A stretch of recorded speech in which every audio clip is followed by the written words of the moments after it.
തിരുവനന്തപുരം മലയിൻകീഴിൽ വിദ്യാർത്ഥിക്ക് നേരെ പ്രകൃതി വിരുദ്ധ പീഡനം. 14 വയസ്സുകാരന് നേരെയാണ് പീഡന ശ്രമം ഉണ്ടായത്. പരാതി നൽകിയിട്ടും കേസെടുക്കാൻ പോലീസ് തയ്യാറായില്ല. തുടർന്ന് കുടുംബം പോലീസ് സ്റ്റേഷന് മുന്നിൽ പ്രതിഷേധിച്ചതിന് പിന്നാലെയാണ് പോലീസ് എഫ്ഐആർ രജിസ്റ്റർ ചെയ്തത്.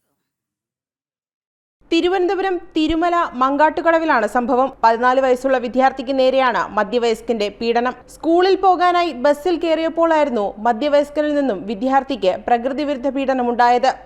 എൻ്റെ മോൻ 14 വയസ്സായ എൻ്റെ മോൻ സ്കൂൾ വിട്ട് തിരുമല ബസ് സ്റ്റോപ്പിൽ വന്ന് നിൽക്കിയ മങ്കാട്ടുകടവ് വീട്ടിലോട്ട് വരാൻ വേണ്ടി ബസ് കയറാൻ നിന്നപ്പോൾ എൻ്റെ മോന് ഒരു 65 വയസ്സ് പ്രായമുള്ള ഒരു മനുഷ്യൻ മങ്കാട്ടുകടവ് പാലത്തിന്റെ അവിടെ വെച്ച് ബസ്സിനകത്ത് വെച്ച് മോശമായിട്ടെന്ന് വെച്ചാൽ വളരെ മോശമായിട്ട് വൃത്തികേട് കാണിക്കും. ഉടനെ അയാൾ ഒരു തൈവിള എന്ന് പറഞ്ഞ ഒരു ജംഗ്ഷനിലാണ് ഇറങ്ങിയത്.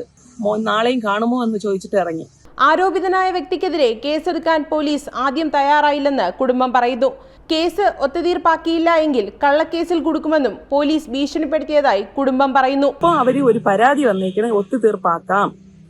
അവർ 5-6 പെമ്പിള്ളേരെ കൊണ്ടുവന്നിട്ട് എൻ്റെ മകനും കൂടെ ഉള്ള പഠിക്കുന്ന കുട്ടികളും കൂടെ അവരെ പീഡിപ്പിച്ചെന്ന് പറഞ്ഞ് കേസ് കൊടുക്കും. ഇത് ഒത്തുതീർപ്പാക്കിയില്ലെങ്കിൽ ഇതിൽ എനിക്കിനി ഒരു ഒത്തുതീർപ്പും ഇല്ല.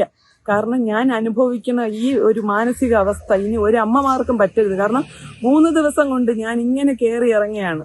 CSRൽ നിന്ന് എനിക്ക് വളരെ മോശമായ രീതിയിലാണ് എനിക്കൊരു അനുഭവം ഉണ്ടായത്. അതിനി ഒരു സ്ത്രീകൾക്കും ഒരു സ്റ്റേഷനിൽ നിന്നും ഉണ്ടാവരുത്.